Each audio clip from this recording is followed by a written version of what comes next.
مرحبا بكم مشاهدينا الكرام في هذه النشرة الجوية المفصلة الخاصة بأحوال الطقس في الجزائر والتوقعات للأيام القادمة. من المرتقب بإذن الله خلال نهاية الأسبوع أن تتغير الحالة الجوية في بعض الولايات الوسطى والشمالية الغربية للبلاد. نحن في متابعة ورصد آخر التطورات بخصوص الحالة الجوية المرتقبة في الجزائر، وحسب آخر تحديث للنموذج الأوروبي والنموذج الأمريكي تشير التوقعات إلى أنه إن شاء الله خلال يوم الخميس ويوم الجمعة ستسجل درجات الحرارة كما يلي: في الجلفة 12 درجة، في الجزائر العاصمة 15 درجة، وفي قسنطينة 7 درجات. تشير الاضطرابات الجوية فوق البحر الأبيض المتوسط وخاصة شمال إفريقيا إلى أن الجزائر ستكون تحت تأثير هذه الاضطرابات الجوية ابتداء من يوم الخميس. كما تشير التوقعات إلى أمطار مرتقبة في الولايات التالية: سوق أهراس، عنابة، سكيكدة، قسنطينة، سطيف، الجزائر العاصمة، وهران، تلمسان، معسكر، غليزان، عين الدفلة، وتيبازة، مع انخفاض ملحوظ في درجات الحرارة خلال يوم الجمعة، السبت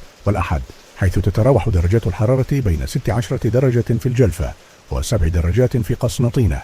ختاما، نشكر متابعي القناة على دعمهم وندعوهم للاشتراك بالقناة ليصلكم كل جديد. شكرا لكم، وإلى اللقاء في نشرة قادمة بإذن الله.